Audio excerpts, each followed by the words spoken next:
और जब एक सीमा से परे चला जाता है तब आपके विचार आप पर पूरी तरह से कब्जा कर लेते हैं। लगभग 90% लोगों की परेशानी यही है।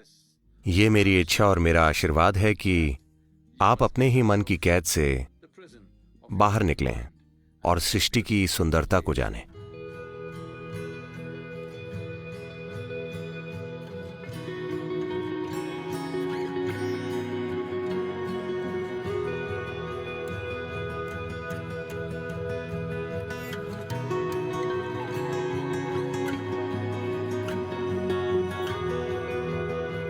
सुस्ती या तो भोजन या विचारों के अधिक मात्रा में सेवन करने से आती है। शायद आप ये सोचें कि विचारों के अधिक सेवन से आलस कैसे आएगा। हालांकि हर कोई ये तो समझ सकता है कि भोजन के अधिक सेवन से जरूर सुस्ती आती है। अगर विचार आपको खा रहे हैं तो आप देखेंगे कि आप बिस्तर से बाहर ही नहीं आना चाहेंगे। मैं विचार प्रक्रिया की बात नहीं कर रहा, मैं विचारों के ज्यादा सेवन की बात कर रहा हूं, जिसका मतलब है विचार लगातार बह रहे हैं बिना आपके प्रयास के, बिना आपके ध्यान के, बिना आपके इरादे के। जब ऐसा हो जाता है तब आप देखेंगे कि स्वाभाविक रूप से आप भौतिक गतिविधियों से बचना चाहेंगे, और जब ये एक सीमा से परे चला जाता है तब आपके विचार आप पर पूरी तरह से कब्जा कर लेते हैं। चिकित्सा विज्ञान में इस स्थिति को भद्दे नाम दिए जाते हैं। यह महत्वपूर्ण है कि भोजन में और अंतहीन विचारों की गति में एक तरह का संयम होना चाहिए।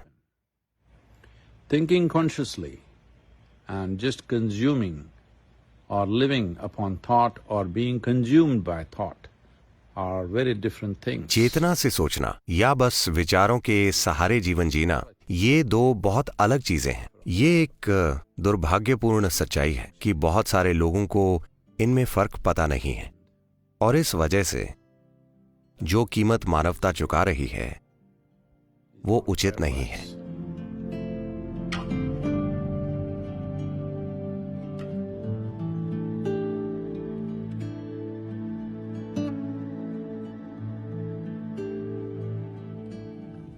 जो निष्कर्ष आप अपने मन में निकालते हैं वे जीवन को अनुभव करने की आपकी क्षमता को गंभीर रूप से कम करते हैं।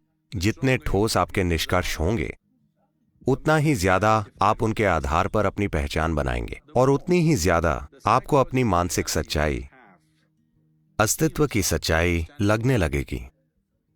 लगभग 90% इंसानी दुख बस यही है। आप अपने मानसिक नाटक को सच्चाई समझने की भूल कर बैठते हैं। यह आपका नाटक है, आप इसके साथ जैसे चाहे खेल सकते हैं। अगर आप इस नाटक के अच्छे निर्देशक हैं तो आप इसे जैसा चाहे बना लेंगे, नहीं तो ये बेतरतीबी से हो रहा है।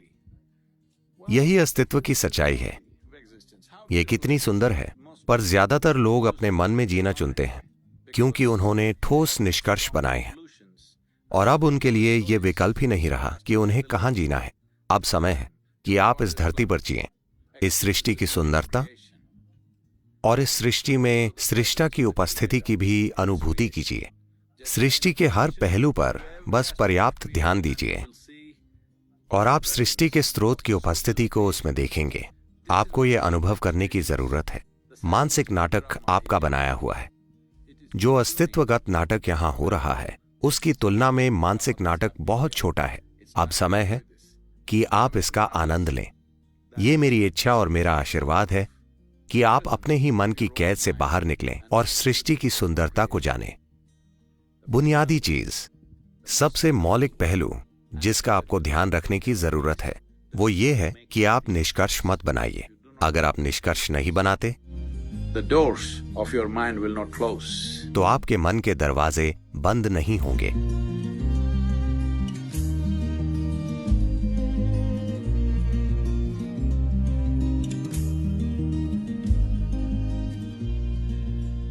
अगर आप केवल अपना तर्क लगाते हैं और अपनी समझ के दूसरे पहलुओं को नजरअंदाज करते हैं तो आप जीवन की हर छोटी चीज को लेकर भ्रमित रहेंगे, क्योंकि तर्क एक काटने वाला उपकरण है।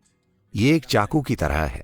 अगर आप काटना चाहते हैं तो ये एक अच्छा साधन है, पर अगर आप एक चाकू से सिलाई करने की कोशिश करते हैं तो आपके पास चिथड़े बचेंगे। ज्यादातर मनुष्य इस समय यही अनुभव कर रहे हैं कि वे सिलने के लिए, चीजों को जोड़ने के लिए एक काटने वाले साधन का इस्तेमाल कर रहे हैं। आप जितना प्रयास करेंगे, आपके अंदर आपके उतने ही चीथड़े होंगे। ऐसा समय था जब लोगों ने दुनिया को बांटा था, फिर वे और ज्यादा बांटते चले गए। आपने ये देखा, ऐसा समय था जब लोग साथ रह पाते थे। भारत में ऐसे परिवार थे जहां एक परिवार में 400-600 लोग होते थे। वे एक ही घर में रहते थे। फिर धीरे धीरे घर में बस माता पिता और उनके बच्चे और पोते पोती रहने लगे। फिर दादा दादी थोड़ी समस्या बन गए तो हमने उन्हें कहीं और भेज दिया। अब बच्चे समस्या बन गए हैं, हम उन्हें कहीं और भेज रहे हैं। और धीरे धीरे पति और पत्नी अलग अलग घरों में रह रहे हैं और वीकेंड पर मिल रहे हैं। बस यही नहीं, अपने भीतर भी आपने अपने आप को कई हिस्सों में काटकर खुद को कई लोगों में बांट दिया है, क्योंकि तर्क काटने की प्रक्रिया है। अगर आप जीवन के हर आयाम के लिए केवल अपने तर्क का ही इस्तेमाल करते हैं तो आपका यही हाल होगा। एक दिन आपकी मानसिकता खंडित हो जाएगी। हाँ, तो ये महत्वपूर्ण है कि मन के दूसरे आयाम आपके भीतर जीवित हों। बुद्धि के उन आयामों के जीवित हुए बिना आपका दिल नहीं धड़केगा, आपका लिवर काम नहीं करेगा, आपकी किडनी काम नहीं करेगी। ये सब कुछ नहीं होगा। ये सब आपके तर्क से नहीं हो रहा। तो आपके भीतर समझ के ऐसे आयाम हैं जिनकी खोज की जानी चाहिए और उन्हें आपकी चेतना में जीवित होना चाहिए।